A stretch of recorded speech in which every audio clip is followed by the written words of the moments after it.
Welcome to the Deconstructionist Podcast. I'm your host, John Williamson, and I'm coming to you from my self-imposed quarantine here.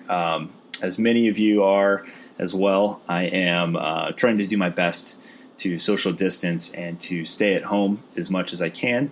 I'm trying to do my part to help slow the spread of COVID-19. I know many of you out there have been hit really hard by the shutdowns and the steps that states have had to take to help slow the spread and to help lessen the burden on the healthcare system. So my heart goes out to those of you who have been hit the hardest. I have a lot of friends and family and folks that I know in the community whose jobs have been impacted far beyond mine. I'm very lucky and fortunate in the fact that I can work from home. But many out there, their industry or whatever their job happens to be, a lot of those have had to close down. A lot of those have been, at the very least, limited, especially the food industry. So my heart just goes out to you guys, and so hang in there. Hopefully, we will return to some level of normalcy soon, but.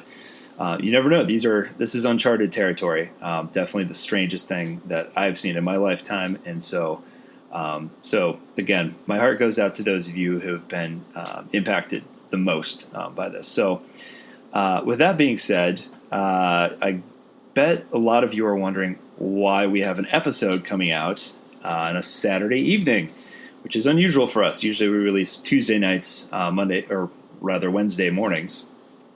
Well, because I have nothing better to do but then to scroll through the files on my computer right now as I'm stuck in my apartment, I've found some files based on a project that Adam and I had started with grand intentions several years ago, as we often do.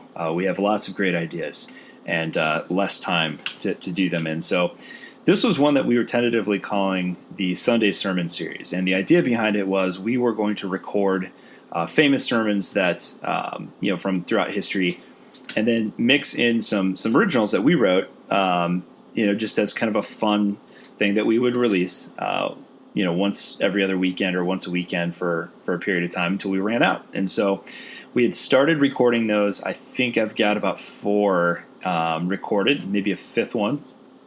And obviously never really got anywhere. So they've been sitting on my computer for quite some time, and I came across them the other day, and I thought, hey, they're just sitting there doing nothing, and churches are closed right now. And so what better time to release some of these, or at least just throw them out there until we run out, and hopefully they'll be useful to someone. If not, don't worry. We take no offense. So if you don't like them, if it's not for you, it's okay. We will be back this Tuesday night, Wednesday morning, with a brand new normal episode of the podcast, the usual interview format. So we've got a cool series coming up, actually, on the topic of divorce, coming up in the month of April here, that I'm very excited about. I had a really fun time recording these. Very, very interesting conversations that were very meaningful to me. And hopefully, if you have been impacted personally or, in some way by divorce, hopefully this is helpful and useful to you. So that's coming up this week and the rest of this month. I've got a 2-parter for that. Some very cool topics coming up in May. Unfortunately, we were impacted by the coronavirus in the sense that we had an actual in-person interview set up, which we rarely get a chance to do. And of course, the one that we had scheduled was directly impacted by the coronavirus. So we were really excited about that one. That was supposed to be the episode for our 100th episode coming up. But we had to reschedule that one. So still coming. It'll be here in the summer.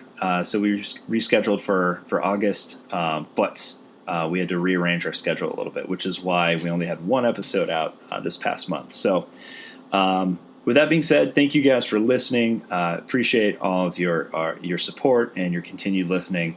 If you want to see more about who we are, what we do, connect with us on social media, follow us on social media, read our blog, send us a quick hello, follow us on Patreon, whatever you want to do.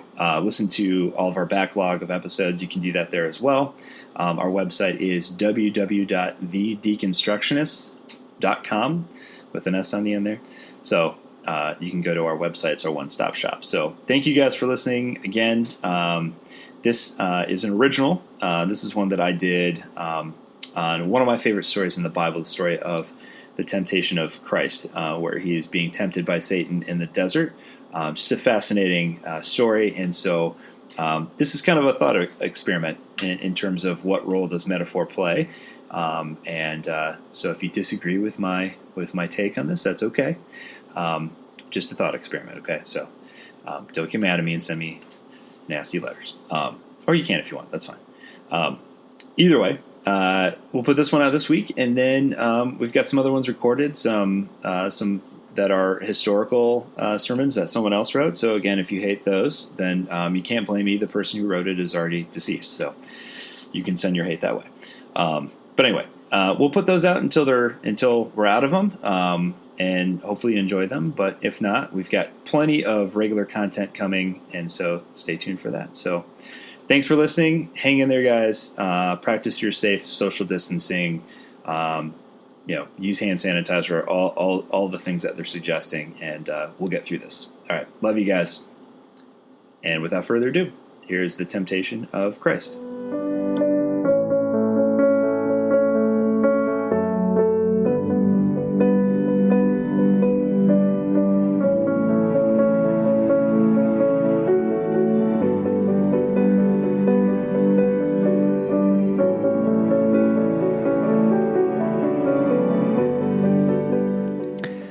Then Jesus was led up by the Spirit into the wilderness to be tempted by the devil. He fasted 40 days and 40 nights, and afterwards he was famished. The tempter came and said to him, "If you are the Son of God, command these stones to become loaves of bread." But he answered, "It is written, 'One does not live by bread alone, but by every word that comes from the mouth of God.'"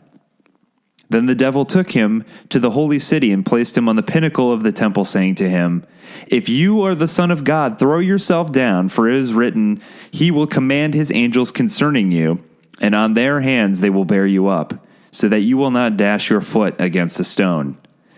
Jesus said to him, "Again, it is written, 'Do not put the Lord your God to the test.'" Again the devil took him to a very high mountain and showed him all the kingdoms of the world in their splendor. And he said to him, "All these I will give you, if you will fall down and worship me." Jesus said to him, "Away with you, Satan, for it is written, 'Worship the Lord your God and serve only him.'" Then the devil left him, and suddenly angels came and waited on him. Matthew chapter 4, verse 1 through 11. I've always found the story of the temptation of Christ to be fascinating. As my personal views on the character of Satan have shifted over the years, the story has shifted along with it. As with any of the prominent stories of the Bible, I find myself asking, was this story meant to stand as historical fact? Or is it metaphorical, meant to convey a far deeper meaning? There are many wonderfully researched and written books addressing the topic of the development of the character of Satan throughout Scripture. Books that do a far better job than I even would discussing the topic. So for the purpose of this sermon, homily, whatever you want to call it, I will attempt to lay out what I think is one of the more interesting theories on what was really going on in the story. The temptation of Christ appears in 3 of the 4 Gospels. In the Gospels of Matthew and Luke, the details surrounding the temptation of Christ are nearly identical. The earlier Gospel of Mark briefly recounts the incident with very little in the way of details, simply stating that Jesus was driven by the Spirit into the wilderness for 40 days, was tempted by Satan, was with wild beasts, whatever that means, and that the angels waited on him. The Gospel of John leaves out this story altogether. No matter which account you read, it's a rather curious story. Jesus spends 40 days fasting in the desert or wilderness, depending on which account you read, goes through some very human struggles, and manages to resist. So did Jesus really encounter an actual Satan, or was it an internal struggle of sorts? Starting with the agreed-upon details found within the Gospels of Matthew and Luke, we see Jesus fasting a good many days in presumably an extremely hot climate. He's alone, he's starving, and he's in the desert.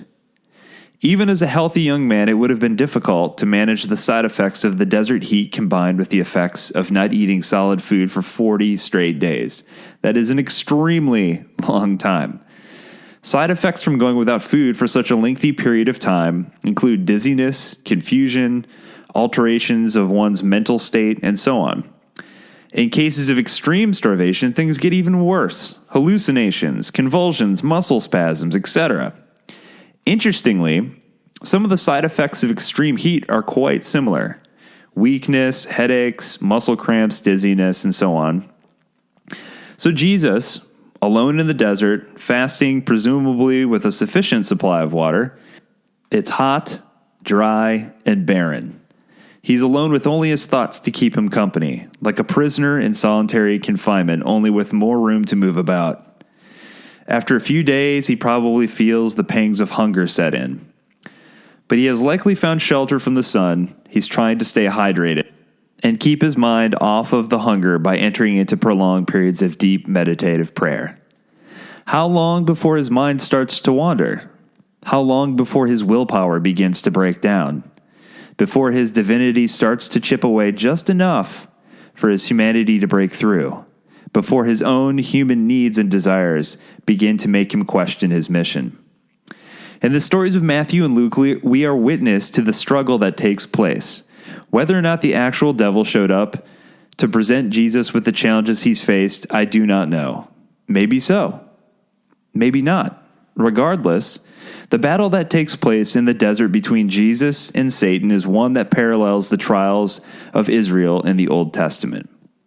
The desert serving as the symbolic wilderness through which the children of Israel wander in the book of Exodus. Here in the desert, Jesus goes through his first of 3 tests. In the first test, he's tempted to turn stones into bread. In the second, he's taken to the top of a temple and challenged to throw himself down and have the angels save him. In the third, he's taken to the top of a mountain and told that if he bows to Satan, he can rule over everything he sees. We all grew up hearing this story, a triumphant story where Jesus is challenged by the Prince of Darkness 3 times and resists. He defeats the devil each and every time. We've heard this story in church, we've heard it in Sunday school, and some of us have probably even heard it in Vacation Bible School. Let us suppose for a second that the Satan in this story is the Satan of the Old Testament. Not the ruler of demons, but an obstacle in one's path. A Satan. In this way, Jesus was tested 3 times in very human arenas. These are 3 very human obstacles that each of us face each and every day. The first test examines our ability to show mercy and endure suffering. We push against this notion every single day of our lives by fighting against our human tendency to indulge our every whim and seek pleasure above loving others. As human beings, we will go to great lengths to avoid pain. But here, the Son of God knowingly enters into suffering, knowing that in the blink of an eye, he could bring it all to an end. We too must have courage that in the end, God will fulfill his promises to us. The second test examines our ability to serve others, to be humble, and to show obedience. Every day that we live and breathe, we consciously fight against our instinct to be self-serving, to feed our own egos, to take the easy path. Here, Jesus resists the urge to take the easy path out through a show of power. How easy it would be to simply call down an army of angels.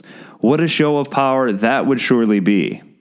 But then, how would this God be different than all those worshipped before him? Those other gods who revealed their nature through shows of strength and power. The third and final test examines our ability to resist the riches of the world, the wealth, the power, the materialism. Jesus is offered the kingdoms of the physical world, and yet he resists. Every single day, we must counter our human nature to make false idols out of the material things of the world. If the Bible teaches us nothing, it shows us that all too often, Under the crushing weight of power, wealth, and kingdoms lies a pauper's grave of the poor and suffering. Will we help the poor, the suffering, the less than? So in these 40 days that Jesus spends alone in the dry heat of the desert, did he do battle with the devil? Or was he hallucinating from lack of food and water or from heat exhaustion? Or was he struggling against the very essence of what it means to be fully human, showing us a way to survive the wilderness even with our very human limitations? I think the answer is yes. Now that is a beautiful story. Grace and peace, brothers and sisters. We'll see you next time.